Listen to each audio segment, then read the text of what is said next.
Boa tarde a todos. Satisfação, mais uma vez, vir ao Rio. Eu reputo a minha segunda cidade. Eu já me auto-intitulei o baiano mais carioca do Brasil. É um prazer imenso vir aqui falar com vocês. Acho que essa é a 10ª vez que eu venho ao Rio esse ano. E virei outras vezes, se tudo der certo. Falar sobre o CPC, que para mim também é um prazer. O tema, tutela provisória. O tempo que eu tenho para falar não me permite que eu fale tudo de tudo. Não consigo falar de tudo de tutela provisória. Mas eu acho que eu consigo fazer uma apresentação do tema para facilitar, uma espécie de guia para facilitar o manejo do código no particular.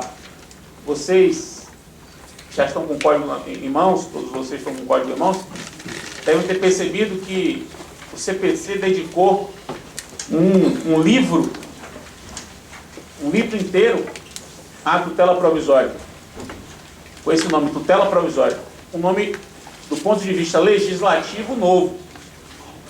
A gente não tinha essa rubrica legislativa antes, tutela provisória. Agora tem, então a gente precisa saber do que se trata. Vai dos artigos 294 ou 311. 294 ou 311. O que é que eu vou fazer com vocês aqui? Eu vou, nessa minha exposição, apresentar uma espécie de roteiro para entender esses artigos. Eu estou convencido de que esse roteiro, ou essas informações, bastam para que qualquer profissional de direito tenha um mínimo de operação, um mínimo de vivência, consiga se desvencilhar de quase todos os artigos daqui. Só um artigo que me parece que merece uma palestra avulsa, que é o 303.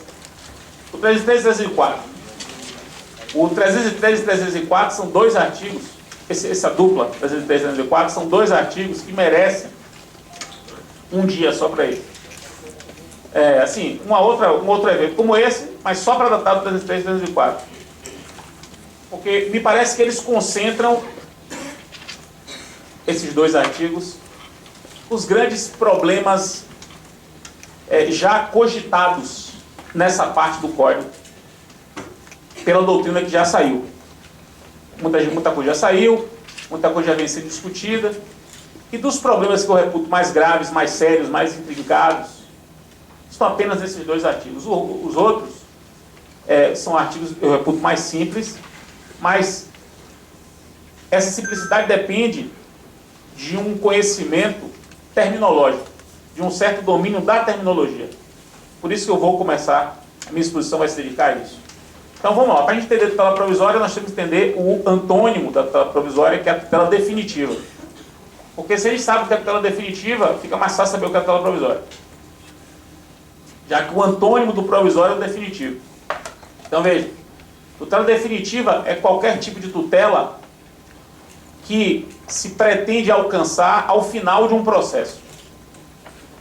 Então, se eu me valho de um processo jurisdicional para ao final obter algum tipo de providência, essa providência que eu espero alcançar ao final do processo é uma tutela definitiva.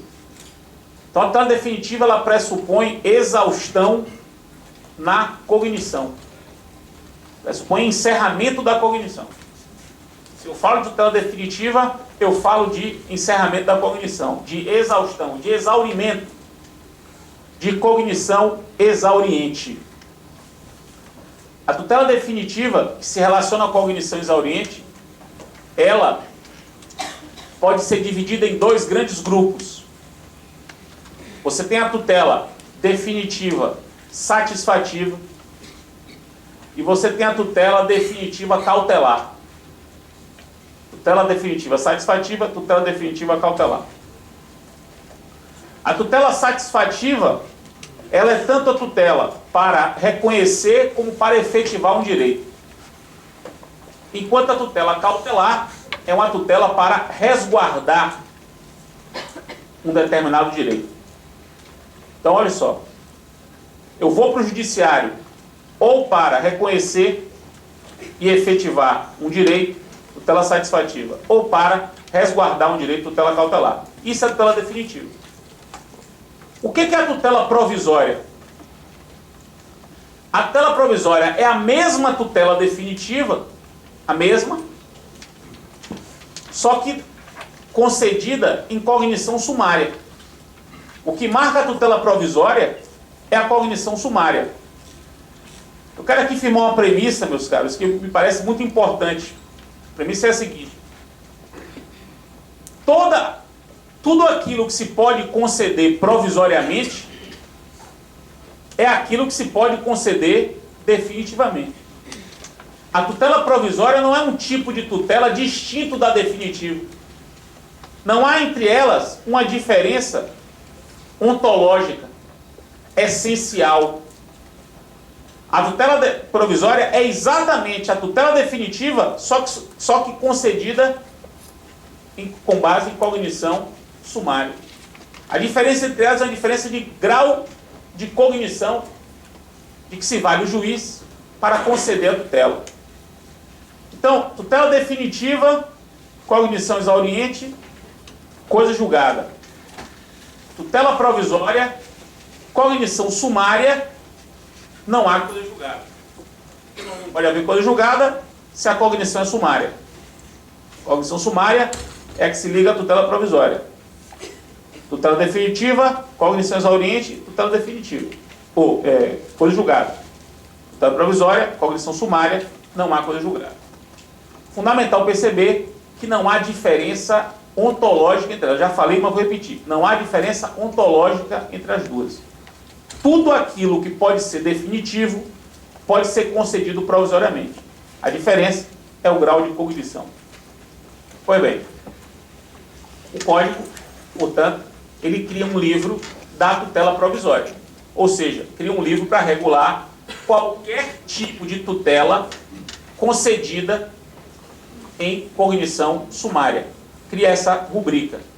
Se poderia, se fosse o caso, em vez de chamar tutela provisória, chamar de tutela sumária. Seria uma opção. Só que tutela sumária poderia confundir com a nossa tradição que relaciona ao procedimento sumário. O adjetivo sumário normalmente é utilizado para referir a procedimento e não a tipo de tutela. Então se optou pelo adjetivo provisório para suceder o substantivo tutela, para tentar deixar claro que a tutela aqui ela não tem uma distinção por aquilo que se concede, mas sim pela estabilidade da decisão que a concede. E a estabilidade da decisão que a concede, ela varia conforme o grau de cognição que o juiz decidiu. A tutela provisória é, portanto, uma tutela fundada em cognição sumária sem aptidão para a coisa julgada. Essa é a primeira observação que eu quero fazer. Segunda observação. É muito importante distinguir provisoriedade de temporariedade. Não é muito comum se fazer isso, mas essa distinção é imprescindível. Imprescindível.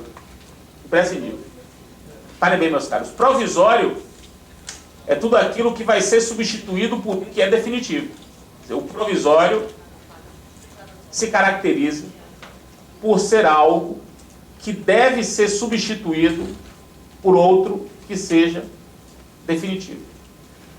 O temporário não. O definitivo pode ser temporário.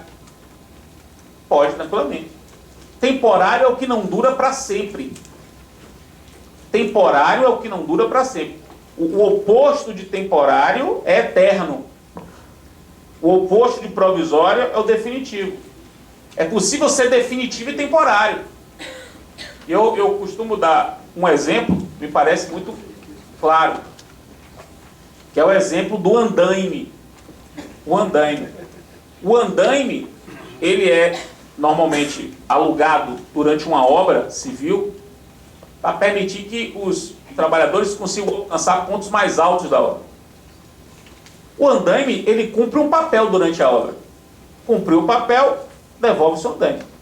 O andaime não é provisório. Porque ele não vai ser substituído por nada. O andaime cumpre o papel dele e volta. O andaime é definitivo. Só que a definitividade dele não é eterna. Não é eterna. Ele é definitivo enquanto ele é útil. Mais ou menos o que Vinícius de Moraes quis dizer no conhecido soneto, que o amor é eterno enquanto dura. O amor é definitivo, mas pode acabar. Ele não quer dizer que seja eterno. Eu não amo provisoriamente a minha esposa, por exemplo, à espera de um outro amor para substituir. Eu amo definitivamente, mas vai que o amor acaba. Vai que o amor acaba. Veja que são coisas distintas. E por que essa distinção é importante? Porque veja bem, meus caros, eu disse a vocês que a tutela cautelar é também uma tutela definitiva, ao lado da satisfativa. Eu disse isso.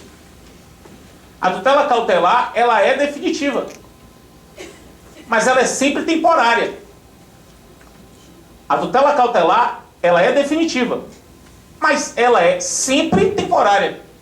Porque ninguém pode, não há sentido em, por exemplo, eu obter um arresto para sempre. Eu arrestar para sempre um bem de alguém. Isso não tem sentido. Eu arresto para alguma coisa. Para alguma coisa. A tutela cautelar, ela é temporária. Sempre. Mas ela pode ser definitiva. No sentido de não ter que ser substituída por nada. As pessoas confundem muito isso e acham, por exemplo, que toda tutela cautelar é provisória. Não, meus caros, veja bem, ó. Não existe algo que seja só provisório. Não existe uma tutela que seja só provisória. Toda tutela que pode ser provisória é porque ela pode ser definitiva. Não há nenhum tipo de tutela que seja só provisória. Toda tutela que pode ser provisória é porque ela pode ser definitiva. Porque o ser provisório significa dar agora aquilo que só ao final se poderia obter. Então não existe... A gente não pode falar numa tutela essencialmente provisória, como, por exemplo, algumas pessoas falam quando se refere à tutela cautelar. A tutela cautelar, como qualquer tutela, pode ser provisória ou definitiva. A satisfativa pode ser provisória ou definitiva. Agora, a tutela cautelar é sempre temporária. Isso realmente ela é sempre temporária, porque é da essência da tutela cautelar servir a um determinado propósito. Sempre, sempre. Isso é da essência da tutela cautelar. Vamos para a terceira parte terceira premissa. A terceira premissa é a seguinte: como distinguir uma tutela cautelar de uma tutela satisfativa? Já que ambas são tutelas definitivas e também podem ser provisórias, porque tudo que pode ser definitivo pode ser provisório, conforme eu disse. Então, como distinguir tutela cautelar de uma tutela satisfativa? Aqui me permitam fazer uma metáfora. Às vezes a metáfora é útil. Esse momento eu acho muito útil. A metáfora se vale de equipamentos domésticos. Pense numa geladeira, pense numa frigideira. Pense numa geladeira, pense numa frigideira. Imagine duas pessoas disputando um pedaço de carne. A briga gira em torno de um pedaço de carne. Uma delas vai a juízo e diz assim: seu juiz, estamos brigando por um pedaço de carne, põe esse pedaço de carne numa geladeira, porque depois da briga, aquele que ganhar vai poder pegar a carne e se alimentar. A geladeira vai conservar a carne na pendência da briga. A outra pessoa diz assim: seu juiz, eu preciso comer. Preciso comer, vou morrer de fome. Enquanto essa briga estiver rolando, eu não tenho condição de sobreviver sem comer. Por isso eu peço que Vossa Excelência autorize a extração de um bife dessa carne, para que eu possa comer esse bife na pendência dessa briga. O bife vai para a frigideira. Geladeira, frigideira. São equipamentos que têm finalidades distintas. A geladeira conserva. A frigideira acelera a satisfação. Acelera a satisfação. Se eu vou ao judiciário e peço se põe algo na frigideira, eu peço uma satisfação. Se eu vou ao judiciário e peço para que se coloque algo na geladeira, enquanto a briga estiver pendente, eu peço conservação, eu peço cautela. Cautelar e satisfação são coisas distintas.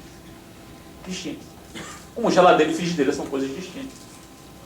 A tutela cautelar, ela se caracteriza por ser uma tutela que preserva uma determinada situação de fato para que no futuro eu possa satisfazer um direito meu. Então ela resguarda agora para uma satisfação futura. Por isso que ela é sempre temporária. Porque ela sempre se refere a um outro direito que se busca satisfazer depois. Eu não vou colocar, não há sentido numa carne eternamente na geladeira. Não há sentido. Perceba que não tem sentido lógico, operacional nenhum. Ninguém coloca uma carne para sempre na geladeira. Você coloca uma carne na geladeira para um dia descongelar e comer. Essa é a essência da geladeira. Já a frigideira não. Você não frita para conservar. Você frita para comer. A finalidade é outra, a funcionalidade é outra. Pois bem. Então essa é uma premissa importante para o que vem pela frente. Vamos agora à próxima premissa da minha exposição. Vamos voltar no tempo e chegar a 1973, ano do nosso código ainda em vigor. Se você pegar o código 73, você vai ver o seguinte.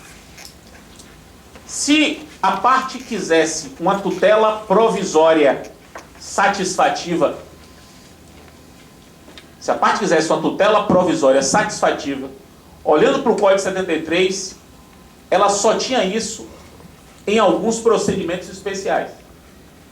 Somente alguns procedimentos especiais permitiam uma tutela provisória satisfativa.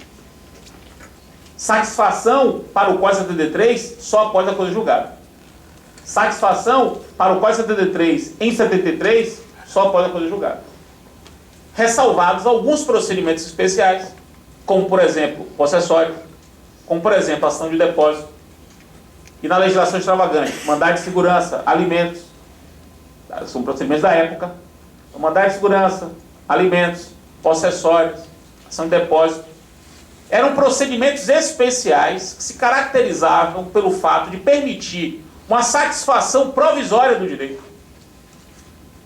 Inclusive, esses procedimentos eram especiais por isso. Quer dizer, a especialidade da ação de depósito era essa. A grande especialidade da ação de alimentos é essa. A grande especialidade da ação possessória é essa. Permitir uma tutela provisória satisfativa, liminar, inclusive, logo no início do processo.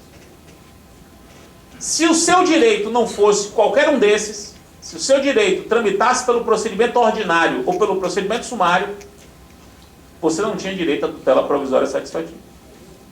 Isso era uma opção do sistema. Então, só para deixar registrado, sai o Código 73, tutela provisória satisfativa era sempre típica e prevista para casos específicos. Já a tutela provisória cautelar era bem diferente. Bem diferente. A tutela provisória cautelar estava regulada no artigo 804 do Código 73. E o artigo 804 do Código 73 diz expressamente o seguinte, que qualquer tutela cautelar, qualquer uma, pode ser concedida provisoriamente. Qualquer uma. Então, pouco importa a medida cautelar que eu quisesse, se fosse um arresto, se fosse um sequestro, se fosse uma inominada, pouco importa, eu tinha direito a uma tutela provisória. Então, veja que o código, ele era um código que tinha um problema. Ele previa a tutela provisória satisfativa só em casos isolados e previa genericamente a tutela provisória cautelar. Era uma opção do código.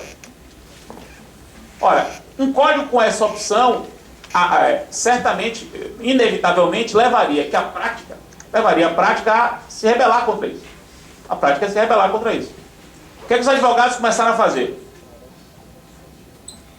Isso sem nenhum tipo de reflexão teórica. Isso é uma visão puramente prática. Não tinha raciocínio teórico por detrás. O advogado queria uma tutela satisfativa.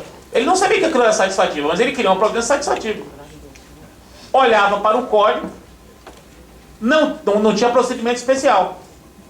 Não tinha. Então ele não tinha essa previsão. Mas tinha lá o 804, que era de tal modo amplo que qualquer coisa que você pedia com base nele ia. Então o que os advogados começaram a fazer? Começaram a se valer da ação cautelar para pedir uma providência de natureza satisfativa sob a rubrica cautelar. Para quê? Para ganhar uma tutela provisória satisfativa, ainda que com nome cautelar.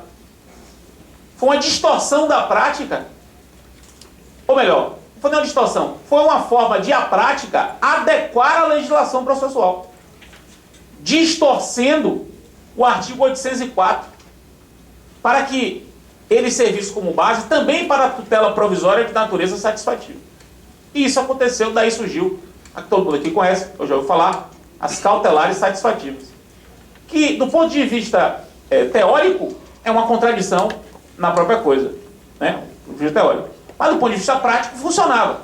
Você entrava com a cautelar satisfativa, a única gracinha é que você tinha que repetir a sua petição inicial 30 dias depois. Só que nessa repetição, você fazia uma graça e mudava o nome. Mas era a mesma petição. Era rigorosamente a mesma petição, ajuizada 30 dias depois, com outro nome, em vez de ser ação cautelar, ação ordinária. O sistema, portanto, exigia 2 processos, 2 demandas, para obter uma única coisa. É uma coisa um pouco irracional. Foi bem, isso durou 20 anos, até 94, todo mundo sabe, chegou em 94, o Código reescreveu o artigo 2, o legislador reescreveu o artigo 273. O artigo 273, ele é o correspondente ao 804. 273 corresponde ao 804. Enquanto o 804 serve a tutela cautelar, o 273 serve a tutela satisfativa. O que é o 273 do Código 73? A previsão de uma tutela provisória satisfativa para qualquer direito. Quer dizer, o 273, ele veio para suprir, para corrigir um problema do sistema. O 804 já estava lá como previsão genérica da tutela cautelar provisória. Mas faltava uma previsão genérica da tutela satisfativa provisória. O 273 veio e criou. Só que o 273 tinha uma redação distinta do 804. A redação distinta. O 804 fala em perigo da demora, probabilidade. O 273 fala em verossimilhança, prova inequívoca. Aí, meus caros, palavras diferentes no Brasil, em lei, 40 teses de doutorado sobre o assunto. 40 teses de doutorado sobre o assunto. A nossa geração, a minha geração de processualistas, começou a estudar processo para aprender a diferença de prova inequívoca e probabilidade. E dá aula, xinga, prova inequívoca e prova... E aí começou a haver discussões cerebrinas na prática sobre se a providência era satisfativa ou cautelar. E aí, se fosse satisfativa, aí tem que ser o 273, aí é mais hard, mais duro, tem que ser mais difícil, porque é prova inequívoca. Eu me lembro do professor Calmon falando isso, lá na Bahia. E lembro, como se fosse hoje. O professor Calmon era muito contrário à tutela provisória liminar, né? Então, para ele, o 273, isso é uma coisa que o professor Calmon sempre defendia, o 273 só deveria ser aplicado na sentença. Para o professor Calmon, o 273 era só uma forma de quebrar o efeito expressivo da apelação. Ele construiu a tese dele toda, o 273 é uma forma de quebrar o efeito expressivo da apelação. Então o juiz sentencia, aí eles botam o 273 para não ter efeito expressivo. Mas liminar não dá. Mas cautelar o professor Calmon gostava, tanto que ele tem um livro ignorado sobre cautelar, ele gostava. A cautelar tudo bem, agora, providência satisfativa não. Mas e aí na prática, como é que faz? Eu me lembro, 2 semanas de advocacia, de minha parte, eu entrei com ação na justiça, uma ação previdenciária, pedindo a tutela antecipada, a antecipação dos efeitos da tutela. Aí fui despachar com a juíza. A juíza chegou para mim e disse assim: Fred, não, isso aqui, antecipação de tutela? Não, antecipação de tutela precisa de verossimilhança, precisa de prova inequívoca. Não concedo não. Olha, se você entrasse com a cautelar e pedisse, eu dava. Veja que loucura. Aí Eu juro pelos meus filhos, como isso é verdade. Eu ainda fiz assim, mas doutora, veja se eu entendi. Se eu pegar esta petição com esses documentos, mudar o nome, Vossa Excelência me concede a medida? Concede. Isso é mágica. Você fala uma palavra, muda tudo. E eu fiz isso. Claro que eu fiz isso. Eu fui no escritório, já tinha computador, mudei o nome, protocolei e consegui a medida. Isso é de uma irracionalidade absurda. Tanto que, alguns anos depois, veio uma lei que acrescentou um parágrafo 7º ao 273, 2002 isso. Parágrafo 7º ao 273, leiam lá o parágrafo 7º. Naquela época, eu já dizia, parágrafo 7º ao 273 foi escrito para mim. Eu dizia isso. Em todos os lugares. Isso aí foi pensado por um problema que eu passei, só eu passei por esse problema. E um legislador vai e diz, pode ver, se o juiz entender que a antecipação de tutela requerida é tutela cautelar, ele concede a medida. Está lá no parágrafo 7º do 273. Exatamente para evitar o que aconteceu comigo. Pô, maravilha, beleza. Estamos aí desde 2002 com isso. Ora, com um novo código para ser feito, evidentemente, já estava na hora disso ser resolvido. Evidentemente. Essa balbúrdia, essa confusão, essa barafunda legislativa tinha que ser resolvida. O código optou por isso. O que é que o código fez? Eliminou o livro 3 do CPC de 73, que era o livro do processo cautelar, eliminou.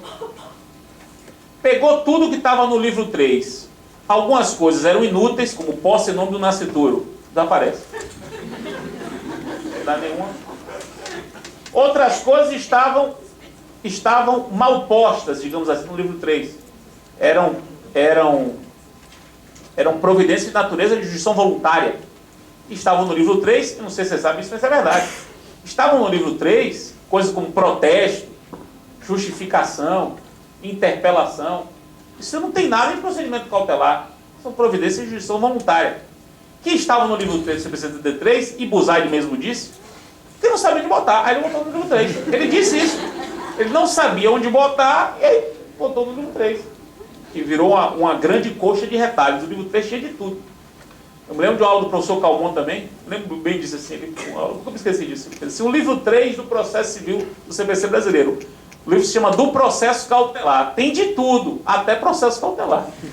Nunca me esqueci disso. Tem de tudo ali, você até acha o processo cautelar ali também.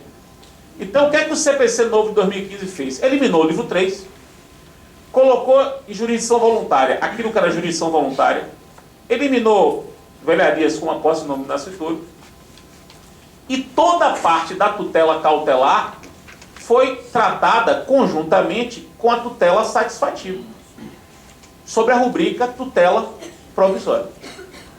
Então, esse livro 5, que a gente está vendo agora, em cima da tutela provisória, ele unifica o regramento da tutela provisória no Brasil. Agora, acabou a discussão.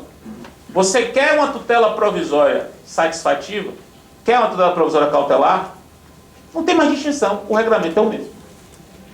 Os pressupostos para a concessão são os mesmos. Não há mais aquela diferença de redação. É um único regime. Se você pede, você quer tutela provisória. O que você quer é tutela provisória. Se ela é satisfativa, se ela é cautelar, não tem muita relevância. Os pressupostos são os mesmos. Então, essa história que eu contei é para vocês entenderem a razão da existência desse livro. Esse livro nasceu para isso. Para unificar a tutela provisória. Seja ela satisfativa, seja ela cautelar. E aí vejam bem,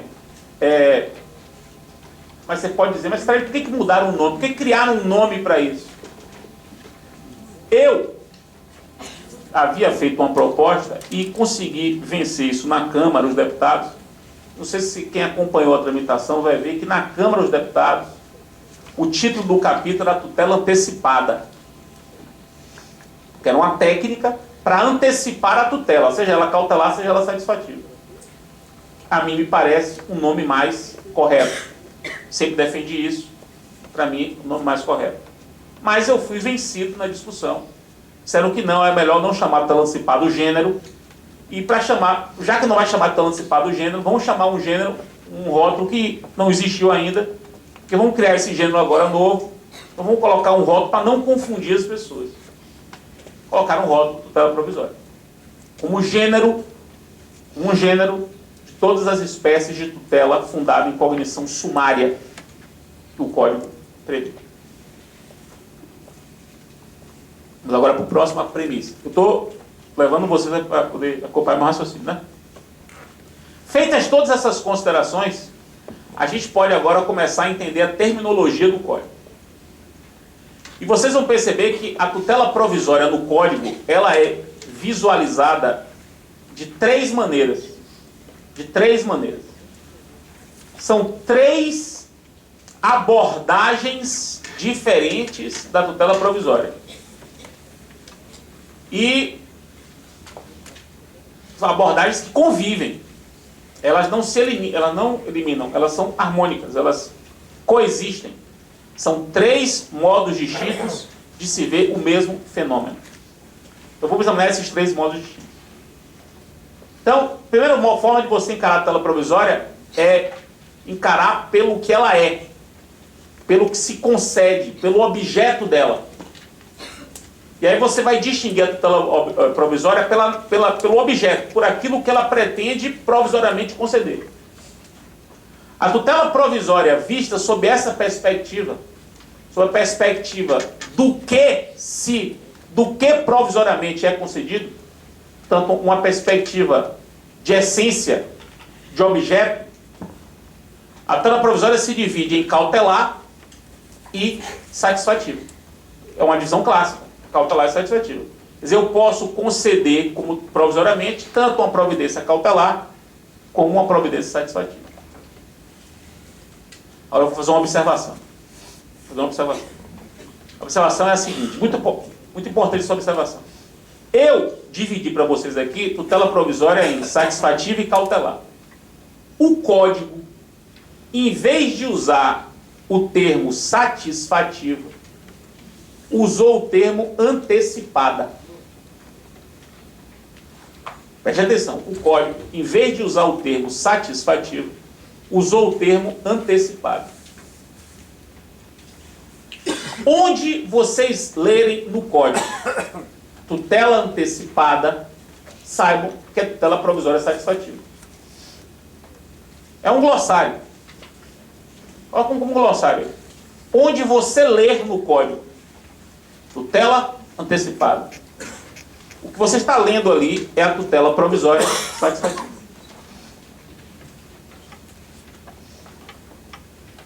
Muita gente está criticando isso, com razão, isso é realmente digno de crítica. Eu acho isso é realmente criticável. Mas eu não acho isso também um grande problema. Isso é realmente criticável, mas não é um problema de outro planeta, como algumas pessoas estão levantando. Não é. Sinceramente não é. Não vai gerar nenhum tipo de déficit de compreensão. Desde que você perceba que o antecipado aí é o que não é cautelar. Quer dizer, o que é que não é cautelar? É o satisfativo. Isso todo mundo sabe. Todo mundo sabe. Até mesmo o autor dessa opção foi o professor Bedak.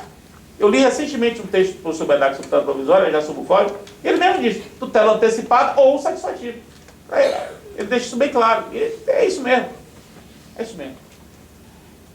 Então, essa é a primeira forma de você encarar o fenômeno. A segunda forma de você encarar a tutela provisória é pelo pressuposto para a sua concessão.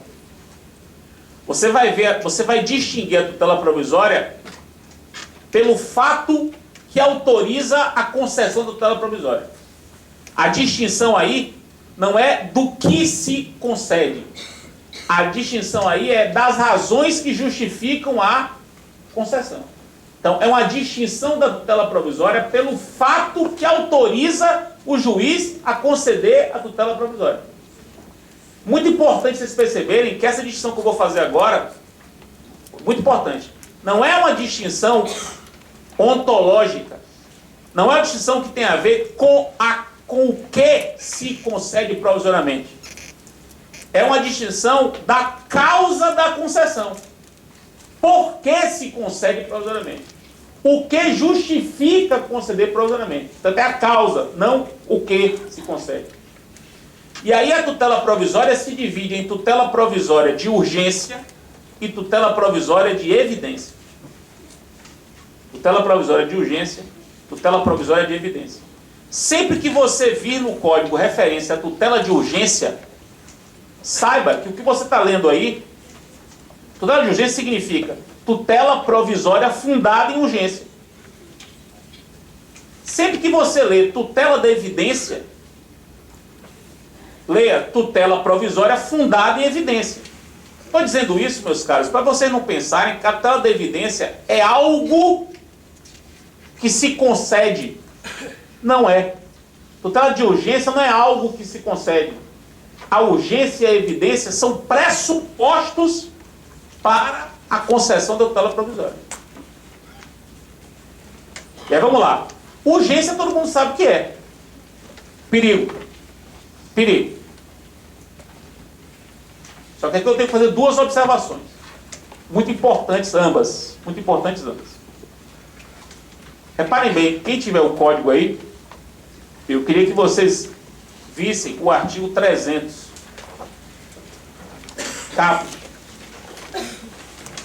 Impressionante.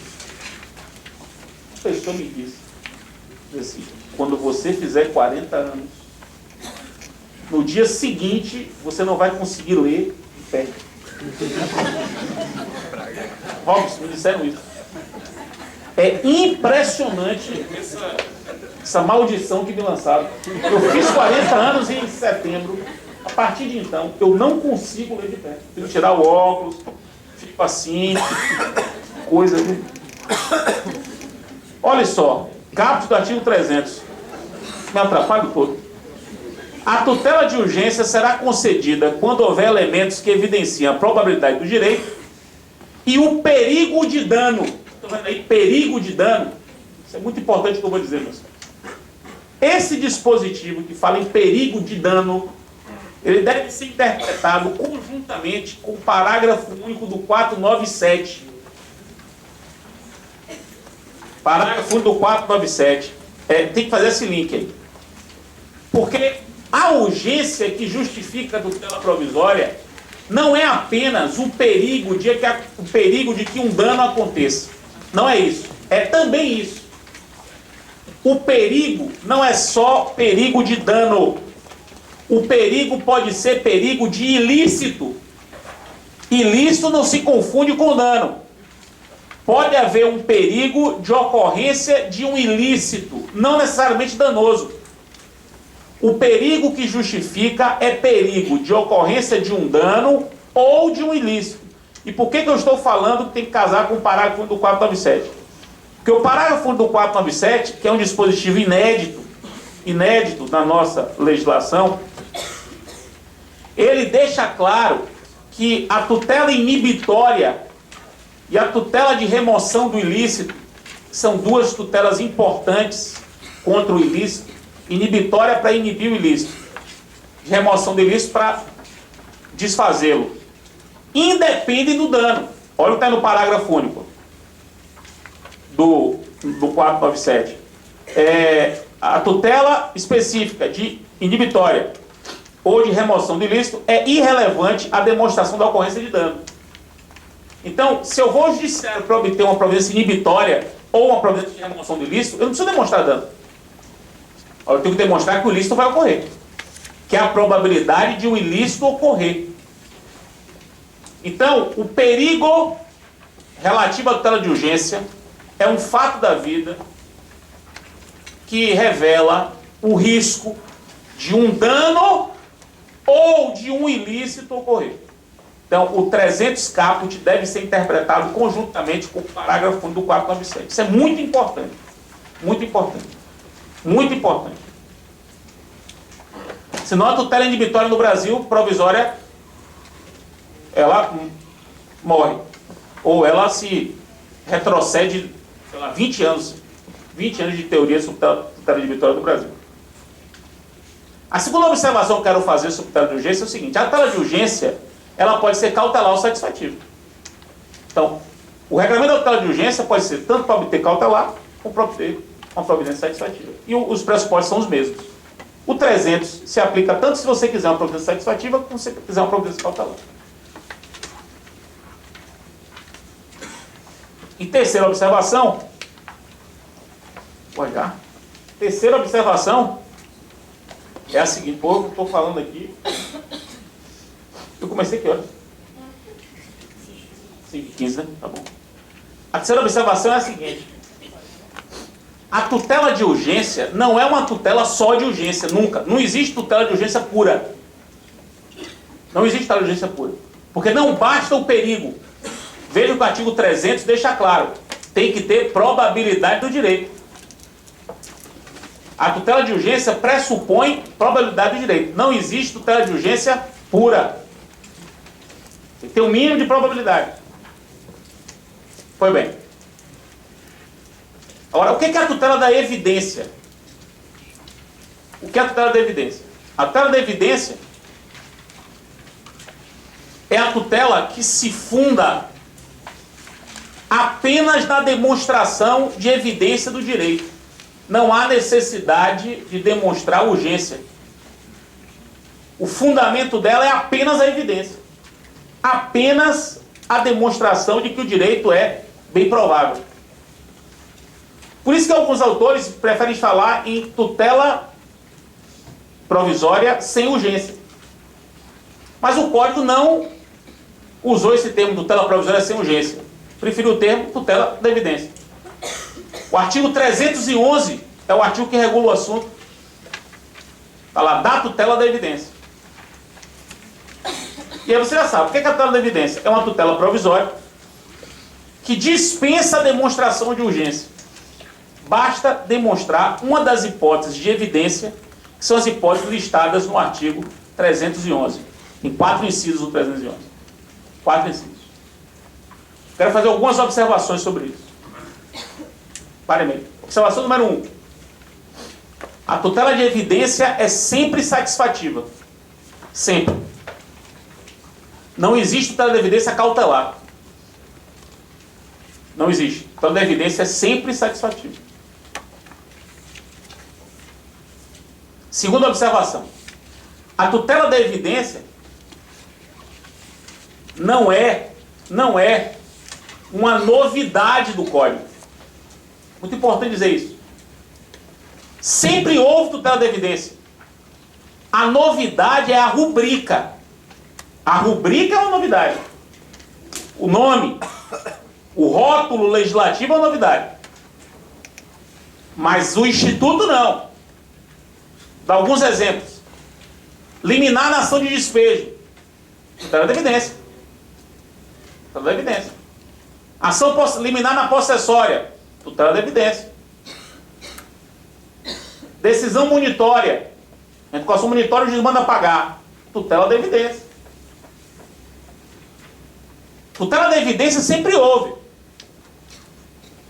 No próprio Código de 73, se vocês perceberem, o artigo 273, o inciso 2, que fala do abuso de direito de defesa, antecipação de tutela fundada em abuso de direito de defesa, inciso 2, o 273, é tutela da evidência. Você não precisa demonstrar urgência para obter tutela antecipada fundada em abuso de direito de defesa. Então a tutela da evidência sempre houve. O que o Código fez aqui? Ele deu uma rubrica, que não tinha antes, um rótulo. Ele criou 2 hipóteses novas de tutela da evidência que antes não havia. Dos 4 incisos do 311, dos 4, novos são 2 e o 4. Novos são 2 e o 4. O inciso 1 é o que a gente já tem hoje no 273. E o inciso 3, ele é a ação de depósito, que sempre existiu. Vocês vão perceber que o Código, lá na parte de procedimentos especiais, o Código não prevê a ação de depósito, como tem no Código 73. Aí vai procurar no CEP 2015, não tem ação de depósito. Por que não tem? Por que extinguiram o procedimento especial de ação de depósito? Porque o que ele tinha de especial, que era a tutela provisória de evidência, está aqui no inciso 3. Na verdade, houve uma pseudo-extinção do procedimento especial da ação de depósito. Uma pseudo-extinção. Porque o que esse procedimento tinha de diferente, continua tendo. Está lá no inciso 3, 312. Então, aí não é novidade. Novidade mesmo são os incisos 2 e 4. São hipóteses de tutela de evidência novas, sem precedentes. E eu quero falar sobre esse inciso 2. Eu tenho que racionalizar meu tempo, então eu vou falar só sobre o inciso 2. O inciso 2 é o mais significativo, é a mudança mais significativa, eu acho. E o inciso 4 também, é uma mudança muito significativa, mas, enfim, vou me concentrar só no inciso 2. O inciso 2 prevê uma tutela de evidência quando o seu pedido estiver lastreado em um precedente obrigatório. Se seu pedido for um pedido em conformidade com súmula vinculante ou com tese firmada em julgamento de casos repetitivos, portanto, você pede com base num precedente obrigatório, o juiz pode dar uma tutela provisória sem urgência liminar. Liminar, meus caros. Sem nem ouvir o réu. Veja que cabe liminar. Parágrafo único 311. Parágrafo único 311 autoriza a liminar. Então, veja, é uma liminar sem ouvida do réu, e sem urgência, quando o seu pedido estiver em conformidade com o precedente obrigatório. Isso é uma mudança paradigmática do nosso sistema. Paradigmática. Não há nada parecido com isso no Código 73. Revela uma força muito grande dos precedentes. Esses precedentes estão aí. Revela uma força muito grande deles. E tem uma consequência prática também absurda, que é a seguinte. Pare mesmo. Como é que vai ser na prática, né? O sujeito entra com a ação, o juiz dá a liminar com base no inciso 2 do 311. Uma liminar sem urgência, porque seu pedido está em consonância com os precedentes obrigatórios. Aí vai ter defesa. Contestação. Se na contestação não se demonstrar que há distinção ou é motivo de superação, o juiz deve ratificar a liminar no julgamento antecipado. Vai ser caso de julgamento antecipado, ele vai ratificar a liminar. Essa sentença, observe bem, essa sentença que ratifica a tutela provisória do inciso 2, ela é apelável e essa apelação não tem efeito suspensivo. Não tem efeito suspensivo. Isso é uma novidade absurda do sistema. Ninguém está falando disso, meus caros. Ninguém está falando disso. Isso é uma novidade absurda do sistema. Não é absurdo no sentido de ruim. É assim, é uma grande novidade. Uma grande novidade. Eu vejo muita gente falando assim, o código perdeu a oportunidade de tirar o efeito suspensivo da apelação. Tirou. Nesse caso, tirou. Não vai ter mais. Porque basta que o juiz ou conceda a tutela de evidência na sentença ou ratifica a tutela de evidência na sentença. Se ele conceder na sentença ou ratificar na sentença, a apelação não terá efeito suspensivo. Isso é uma grande novidade, grande, imensa novidade do Código. A base normativa para isso, artigo 1000 e... acho que é o 12. É porque não decorei tudo ainda não, meus caros. Acho que é 1012. Deixa eu ver aqui.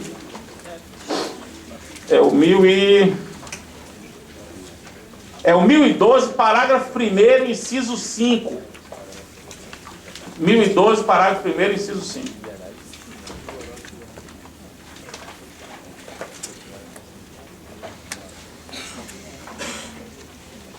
Pois bem, agora vamos para a última. Eu disse que havia 3 abordagens sobre a tutela provisória, né? Pelo que ela concede, pela causa da concessão, e aí vem a terceira. A terceira é pelo momento do requerimento. Momento do requerimento. Repare, ó. Perceba que não é momento da concessão. Não é momento da concessão. É o momento em que você requer. E aí o Código distingue a tutela provisória requerida em caráter antecedente e requerida em caráter incidente. Então, tutela provisória requerida em caráter antecedente e requerida em caráter incidente. Perceba que essa distinção é uma distinção que não é pelo que se concede, não é pelo pressuposto que se concede, mas sim uma distinção pelo momento em que se requer. Veja bem, a tutela provisória incidente, quando ela é requerida conjuntamente com o pedido final ou após você ter formulado o pedido final. Ela é incidente quando você a requer junto com o pedido final ou depois de ter formulado o pedido final. É o normal, né? É o normal. Ou você já na petição inicial, que é uma tutela provisória incidente. Ou você no meio do processo fica com vontade louca de tutela provisória, também incidente. Isso é o normal. Agora, o que é a tutela provisória antecedente? A tutela provisória antecedente, ela é aquela requerida antes de você formular o pedido de tutela final. Você não formulou o pedido de tutela final. Você vai ao judiciário apenas para pedir uma tutela provisória. Apenas para pedir uma tutela provisória. Tutela provisória antecedente. Aí você logo de cara, as pessoas vão pensar, é a velha cautelar preparatória. Todo mundo pensa isso. Eu sugiro não pensar assim, por duas razões. Não, eu sei que é natural pensar assim. Eu sugiro não pensar assim por duas razões. Primeira razão, que a tutela provisória antecedente pode ser satisfativa. Ela não é sempre cautelar. Existe tutela antecedente satisfativa. E isso é muito importante para o Código. Muito importante para o Código. Segunda razão, na antiga cautelar preparatória, depois de efetivada a medida, você tinha 30 dias para entrar com outra ação principal, outro processo. Agora não é mais assim. Não é mais assim. Você não tem 30 dias para entrar com outro processo. Você, na verdade, vai ter que fazer um aditamento da petição inicial. É muito mais simples. Você vai apenas aditar a petição inicial. É a mesma coisa, é o mesmo processo. Você vai continuar no mesmo lugar. Só que em vez de você entrar com outro processo, outra demanda, outra coação, você vai continuar naquele processo aditando a sua petição inicial, acrescentando o pedido de tutela final que você quer fazer. Eu sei que parece com a cautelar preparatória, mas não é. É uma técnica mais simples e que também vale para a tutela satisfativa. E aqui, meus caros, eu já caminhando para encerramento, eu já vou fazer um gancho para criar uma expectativa de vocês me convidarem de novo para vir para o Rio. Então eu já planto a semente para ser convidado de novo para o Rio. Que é o seguinte, eu disse a vocês que o 303 e o 304 são dois artigos que exigiriam uma exposição avulsa. Por quê? Por conta dessa distinção de tutela antecedente. Porque esse é o único momento do Código em que o Código distingue o regramento da tutela cautelar da tutela satisfativa. Porque até então é o mesmo regramento.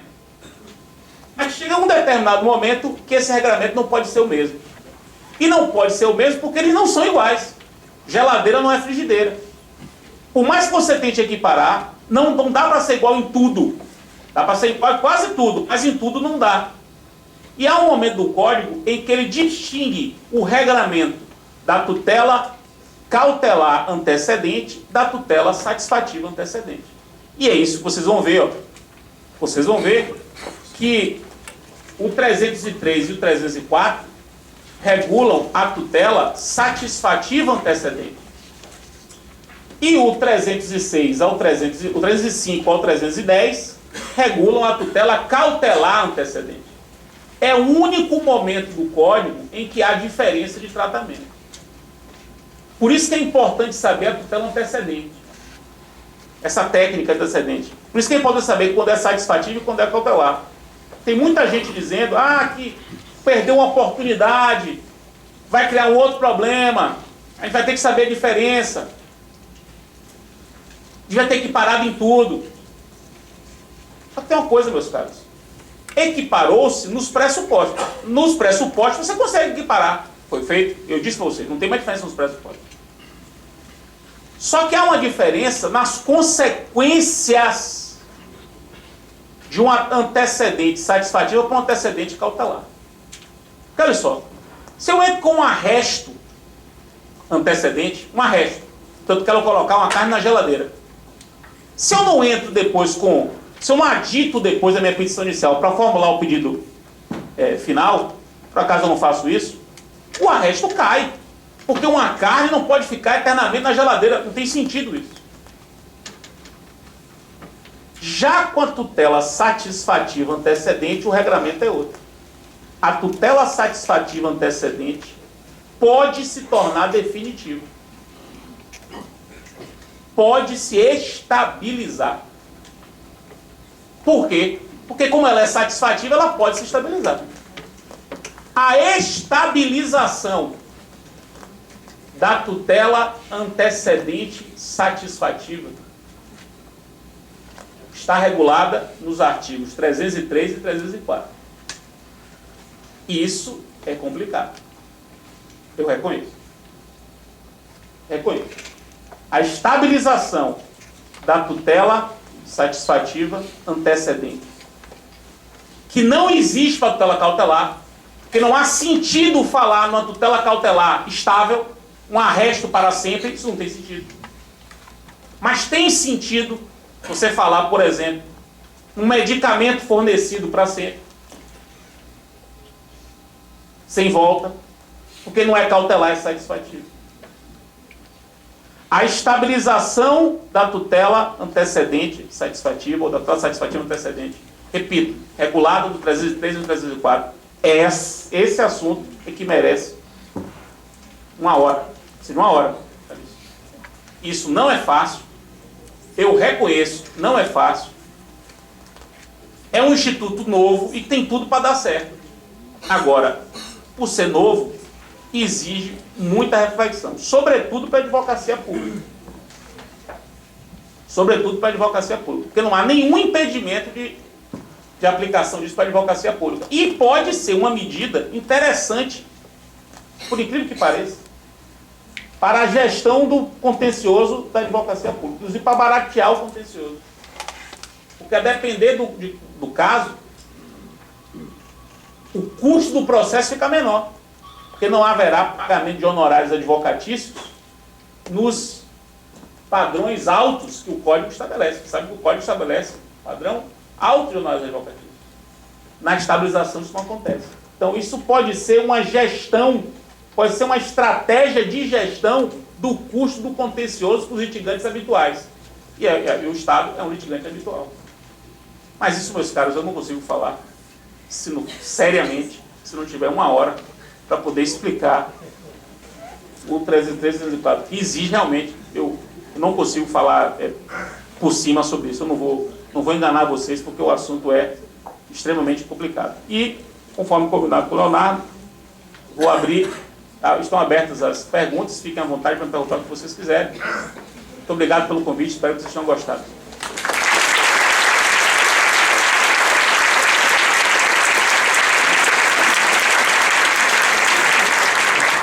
Muito obrigado, professor Didier, pelas luzes que trouxe sobre o novo CPC. Sua volta já é esperada, vamos ver sua agenda, na medida do possível, esse ano, quem sabe, no segundo semestre. O nosso programa aqui de estudo sobre o novo CPC é extenso, vai até o fim do ano. Nós temos feito encontros aproximadamente quinzenais. Contar com a sua colaboração para nós é muito honroso. Muito obrigado pela vinda aqui. Aviso a todos que, após esta sessão, o professor Didier vai autografar livros de sua autoria aqui no hall do 14º andar. As perguntas estão franqueadas. Guilherme Socal, Sérgio também. Professor Fred, parabéns pela palestra. Como sempre, brilhante, muito claro. Eu tenho só uma pergunta na perspectiva da advocacia pública, que envolve aquele artigo lá, o 1059, que é das disposições finais, que ele é muito criticado na doutrina, né? Ele repete aquelas vedações, a antecipação de tutelas, liminares e tal. E eu vi que saiu aquele enunciado lá do Fórum Permanente de Processualistas Civis, que, salvo engano, até o senhor encabeça essa organização desse evento. E o enunciado 35 desse fórum diz que não se aplica essas vedações à tutela da evidência, isto é, mantém-se as vedações, mas elas não valem em relação à tutela da evidência, o que significa que a Fazenda pode sofrer tutela provisória de evidência. Aí eu queria saber se o senhor tem uma opinião sobre isso, se o senhor concorda ou não com esse enunciado, porque para mim, diz lá o 1059, que essas vedações se aplicam à tutela provisória. Sendo tutela provisória um gênero que abarca a tutela de urgência e tutela da evidência, acho eu que também deveriam se aplicar também à tutela da evidência, isto é, que também essas não poderiam incidir naquelas hipóteses em que a vedação liminar, com todas aquelas ressalvas e mitigações que o Supremo já fez, que o STJ já fez e tal. Mas eu queria saber se o senhor tem uma opinião sobre isso. Esse enunciado que você falou, Guilherme, ele foi bem discutido. Eu até fiquei um pouco surpreso com a proposta do enunciado e nem objetei, porque não sei se vocês sabem, mas esses enunciados do Fórum Permanente de Processualistas Civis, eu acho que vocês devem ler. Vocês acham na internet fácil? Peguem a última versão, pode ser assim, Carta de Vitória, Fórum Permanente de Processualistas Civis. Vocês vão ver, já estão 470 enunciados, todos interpretativos do novo Código. E esses enunciados têm a característica de só poderem ser aprovados por unanimidade. Uma objeção impede a aprovação do enunciado. Ninguém objetou. São vários, inclusive quem sugeriu isso foi o procurador do Estado. O procurador do Estado. E eu já perguntei depois, eu achei aquele estranho, eu fiquei pensando, foi Leonardo Cunha. Leonardo Cunha. Isso já passou, isso está desde o... Veja que é no Estado 35, então está desde o primeiro fórum. Já teve em Salvador, onde ele foi aprovado, teve no Rio de Janeiro, teve em Belo Horizonte, teve em Vitória, e o enunciado nunca foi cancelado. Eu já perguntei para Léo, o Léo me disse o seguinte, que essas vedações das leis de 92 e a lei do mandado de segurança, elas, como a liminar do mandado de segurança é tutela de urgência, e a de 92 é para cautelar.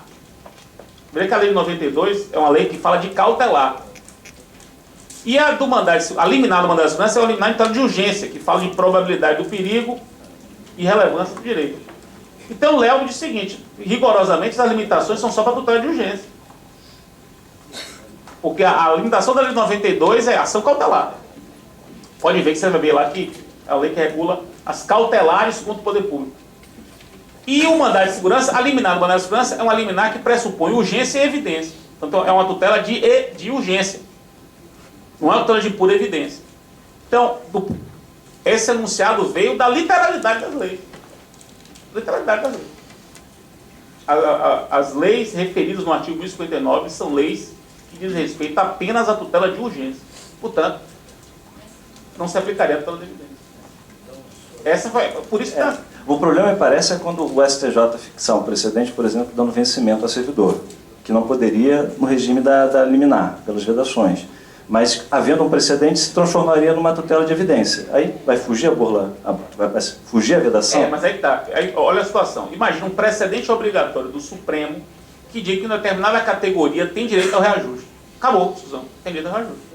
O poder público vai continuar não reajustando? Para esse tipo de caso...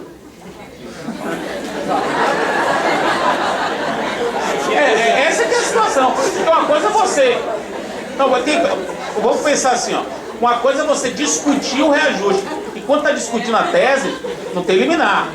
Não tem liminar. Está discutindo a tese, não tem liminar. Só que chegou a tese, é o Supremo. O Supremo diz, não, aquela categoria tem direito ao reajuste de tanto. Aí acabou a discussão. Acabou a discussão, pô. Aí, qual é a defesa que o Estado vai fazer nessa ação individual, se não for distinção ou superação? Não tem como ver. Esse é o ponto.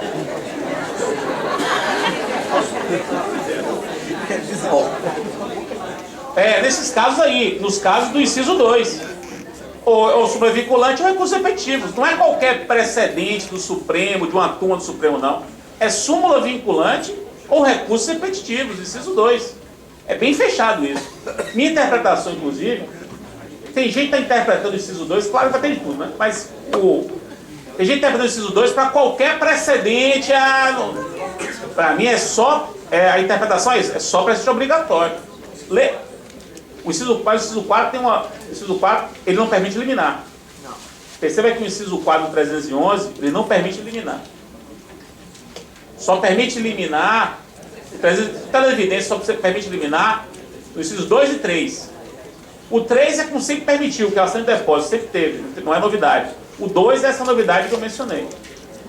Na verdade, o inciso 4 ele tem um outro papel. O inciso 4. Que eu não tinha tempo para falar, mas o inciso 4 do 311, ele cumpre o seguinte papel. Agora, todo julgamento antecipado, o antigo julgamento antecipado da lide, hoje julgamento antecipado do mérito, todo julgamento antecipado de procedência, o juiz vai dar tutela provisória do inciso 4. O inciso 4 aí é o seguinte, se o julgamento antecipado for de procedência, vai ter tutela provisória. Porque a ação prova documental, prova é só documental, julgamento antecipado, prova só documental, e o autor tem razão, não tem efeito suspensivo à apelação. Esse é o objetivo do inciso 4, que é a ideia antiga do discurso. Aí você diz, é isso que está dito aí? É porque você tem que casar, aí que está. É porque o inciso 4 exige uma reflexão maior, mas tem que casar o inciso 4. O que o inciso 4 diz? Cabe tutela de evidência quando o réu não puder opor ao autor uma contraprova à prova documental que o autor trouxe. Então o autor traz uma prova documental e o réu não tem contraprova para isso. Não tem contraprova que gere dúvida razoável. Ora, esse caso do inciso 4 só tem justificativa nos casos em que admite julgamento antecipado da lide. Ou seja, nos casos em que a prova do caso é só documental. Se a prova for só documental, o autor traz uma prova documental e o réu não traz uma contraprova documental, só cabe prova documental. O autor tem prova documental, o réu não tem, tem a sentença julga procedente e dá a tutela provisória do inciso 4, para quebrar o efeito suspensivo da apelação. Tanto que não cabe liminar. Ele que não cabe liminar. Expressamente previsto, não cabe liminar. Acho que esse inciso 4 ele vai se aplicar na sentença. É minha visão. Só, o sentido dele. Meu modo de ver, né? Bom, eu também vou dar uma opinião, mas antes eu quero agradecer ao professor Fred Didier e dizer que ele se intitulou o baiano mais carioca, mas é porque, na verdade, Bahia e Rio de Janeiro são muito próximos. Na verdade, eu acho que o Rio, talvez pela proximidade excessiva com São Paulo, às vezes deixa de ter a alegria e a inteligência e a sabedoria de vida que os baianos têm, que podem ensinar a gente, né? Então... Uma parte, eu não sei que foi que acabou com a região leste. Porque Exatamente. A região leste representava bem o país. Rio, Espírito Santo e Bahia. É isso aí. A velha região leste, Na verdade, eu sou a favor da volta da região leste. O Espírito Santo é uma zona de transição, né? Mas enfim...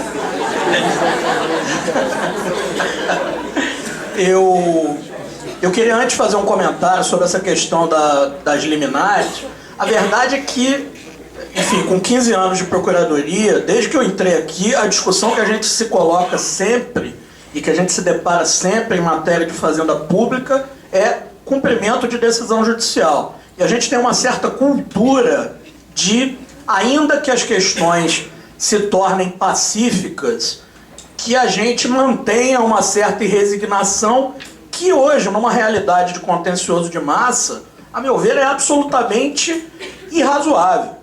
Então, o que eu acho que a posição do Leonardo, ela, na verdade, ela tem a ver com isso, com uma tentativa de quebra de uma visão atrelada àquela ideia de que a gente pode simplesmente descumprir uma orientação de um precedente obrigatório, de uma súmula vinculante do Supremo Tribunal Federal e achar que esses litígios podem continuar acontecendo impunemente, sem que isso traga consequências para a nossa realidade.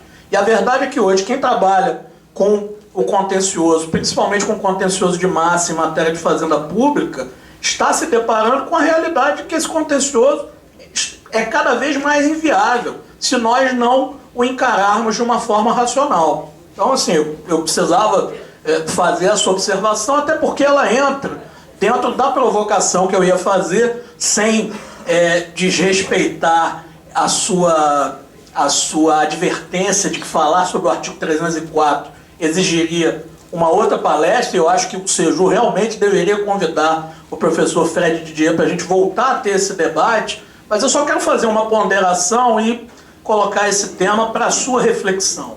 A estabilização que o artigo 304 prevê dessa tutela antecipada na hipótese de que não seja interposto recurso, em matéria de litígio de massa, e aí, a meu ver, não é nem só em relação à fazenda pública, ela pode se tornar perigosa. Por quê?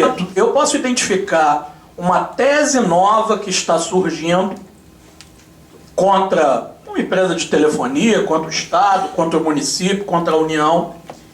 Pode ser que eu ainda não disponha de elementos probatórios robustos o suficiente para fazer com que essa matéria seja elevada em grau de recurso a um tribunal, para que a questão seja apreciada e a gente possa, de alguma forma, reverter um entendimento primeiro que tenha sido adotado pelo juiz de primeira instância, e hoje aqui na Procuradoria a gente pratica isso com alguma regularidade. Em alguns momentos a gente verifica.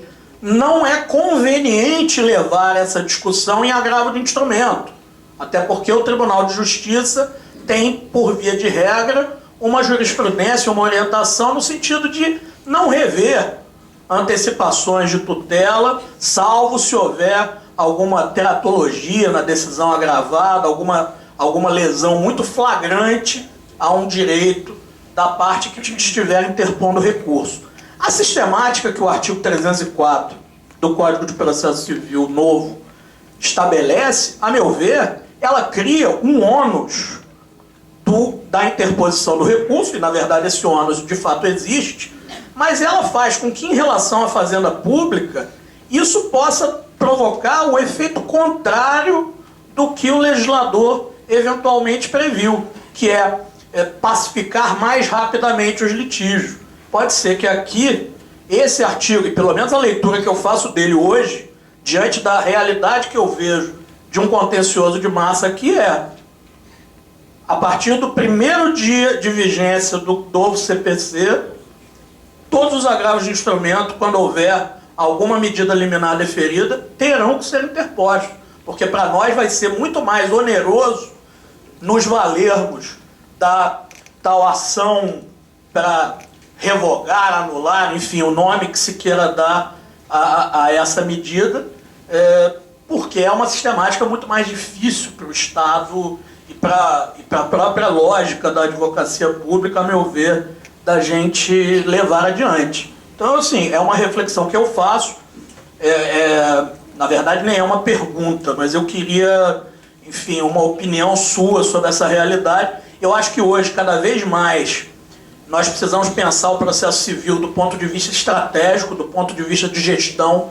O Brasil, cada vez mais, o nosso processo, o nosso poder judiciário e o trabalho dos advogados está cada vez mais ligado ao gerenciamento de um contencioso massificado e muito menos aquele contencioso artesanal que se compatibilizava com a ideia do processo individual do CPC de 1973.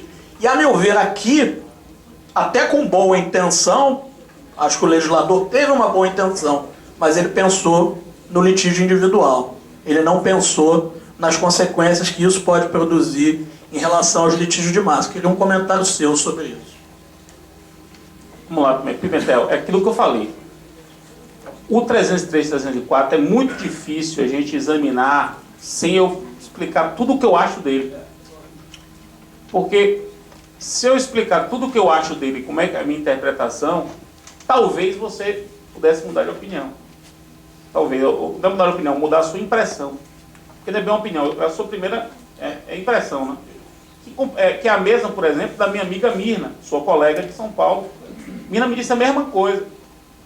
Quando ela viu o 304, ela disse, agora eu vou gravar de tudo.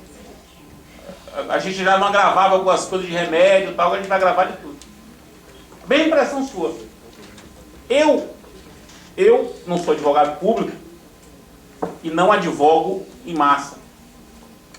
Então eu posso estar com minha visão pode ser uma visão equivocada. Mas eu penso que as coisas podem ser diferentes, por algumas razões. Primeiro que não é qualquer liminar, não é qualquer uma. O 304 só cabe no 303. Então, o Estado, ele vai saber, inclusive é um pressuposto do 304, um dos pressupostos do 304, é que a ação tenha sido ajuizada com base no 303. E a ação do 303 é requisito da petição inicial, o autor diz assim, eu quero o procedimento do 303. Então o réu, o habitual, ele vai receber a petição inicial e a liminar, e ele vai ver se a petição inicial não tiver referência ao 303, não cabe regime de estabilização. A estabilização pressupõe que a ação tenha sido ajuizada com base no 303. Então não é qualquer uma. Não é qualquer uma. E nas causas de massa, dificilmente vai ser 303. Porque se você examinar o 303, ele não é para as causas de massa. O 303, ele foi pensado para as causas em que a propositura da ação é concomitante com a urgência. A urgência é concomitante com a propositura da ação. Causas de massa, dificilmente isso acontece. Causas de massa, dificilmente isso acontece. A segunda reflexão, contra-reflexão, né? Mas isso, como eu disse, eu exponho toda a dogmática do 303. É a questão dos custos.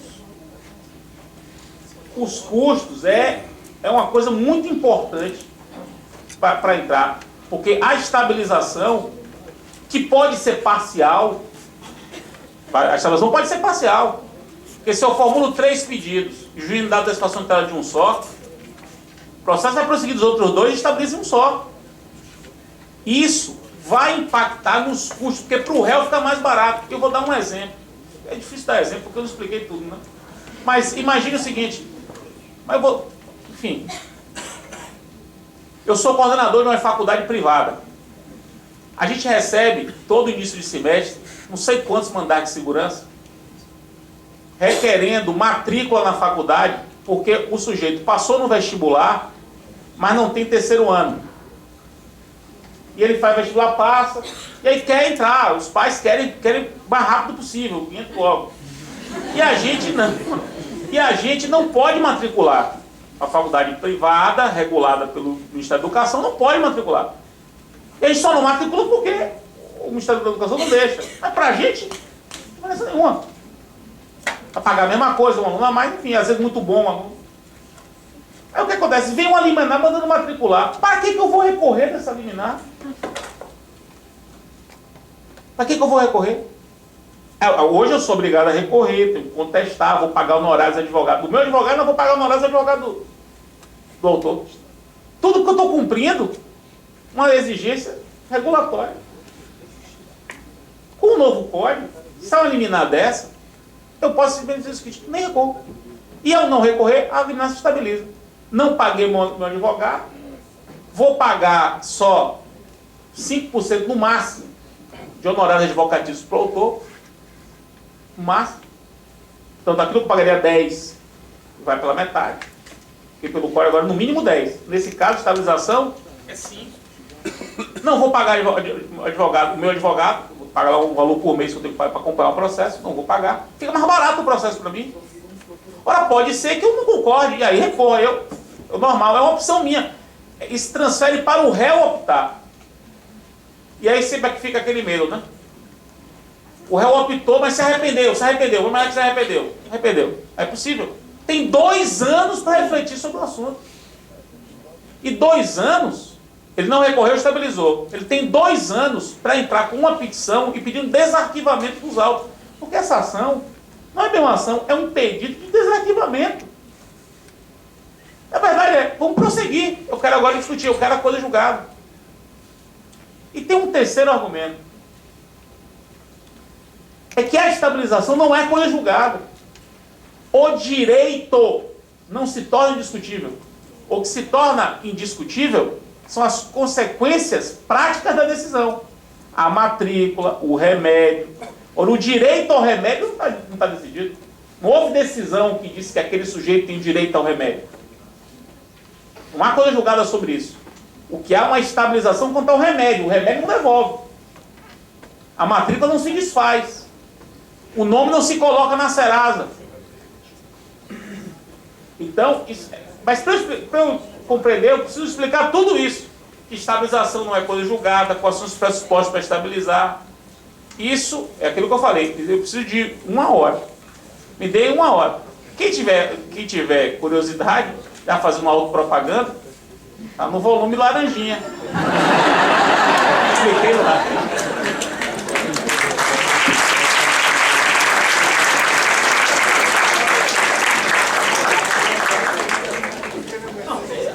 Alguém gostaria?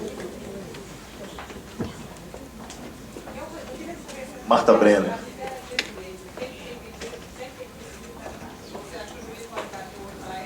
Não existe tutela provisória de ofício. Não, de nada. Nem cautelar mais, viu, meus caros? A cautelar de ofício era prevista no CPC 73, no artigo 797. Nem cautelar de ofício pode mais. Nenhuma tutela provisória pode ser dada de ofício. Por uma razão muito simples. Quer dizer, além do código exigir, mas tem uma razão por detrás. É que a tutela provisória, ela se processa sob responsabilidade objetiva do beneficiário. Objetiva. Se no final das contas o beneficiário vier a perder, todos os prejuízos causados à outra parte haverão de ser ressarcidos em responsabilidade objetiva. Se o juiz de ofício consegue, quem vai pagar esse negócio?